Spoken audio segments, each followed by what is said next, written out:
The hypersonic phase just started. Not in the sky where missiles streak across radar screens, but on the ground in a flash of fire and shockwaves near a key U.S. military base.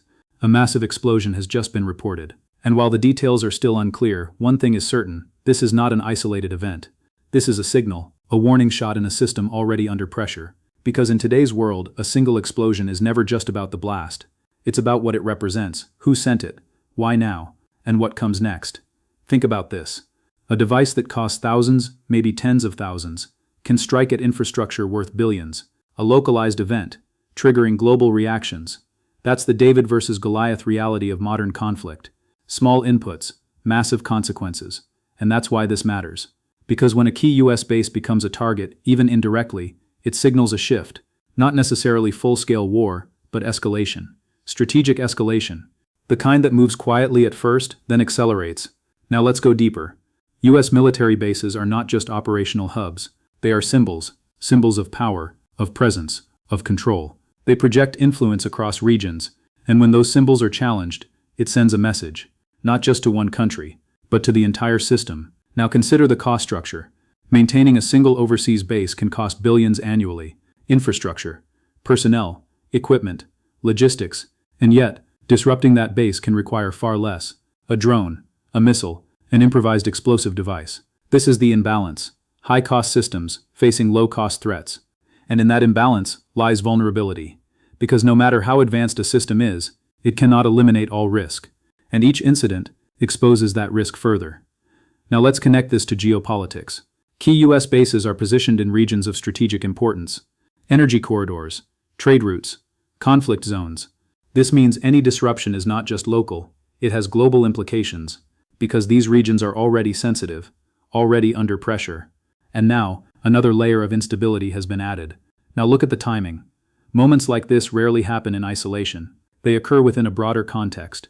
Rising tensions, military movements, economic pressure. This is escalation. Not always visible, but always building. Now let's shift to the financial layer. Because this is where the real impact unfolds. Markets react to uncertainty. And uncertainty has just increased. Oil prices may move. Defense stocks may react. Currencies may shift. Because investors are not just looking at the event. They are looking at the implications. What does this mean for stability, for risk, for future escalation? This is how a single event spreads across the system. Now let's step back and look at history. Because this pattern has played out before. Before major conflicts, there are signals, incidents, attacks, disruptions, each one small on its own, but together they form a pattern, a buildup. Before World War I, tensions escalated through a series of smaller events. Before World War II, strategic moves signaled growing conflict long before it became official. The signs were there, but they were not always recognized. Now look at today. Different technology, different actors, but the same pattern. Localized events, within a broader context of rising tension. Now let's talk about the hidden forces behind this. The first is strategic signaling.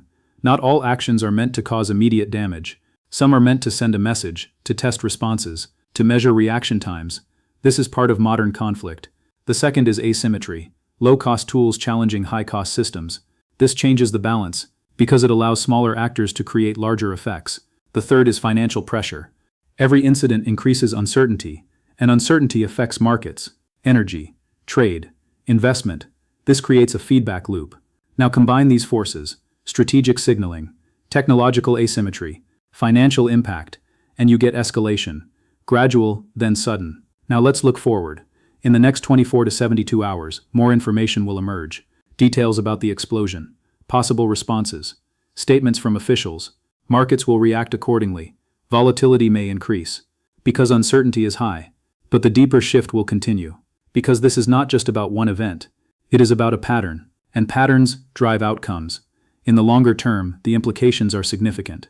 Increased security measures, higher defense spending, more tension in already sensitive regions. This is not stability. This is preparation. Now here's the most important point. The global system is already under stress. High debt, tightening liquidity, geopolitical tension. And now, another disruption. This is the convergence. Multiple pressures, aligning at once. This is how crises begin. Now here's the final warning. A massive explosion near a key US base is not just a headline.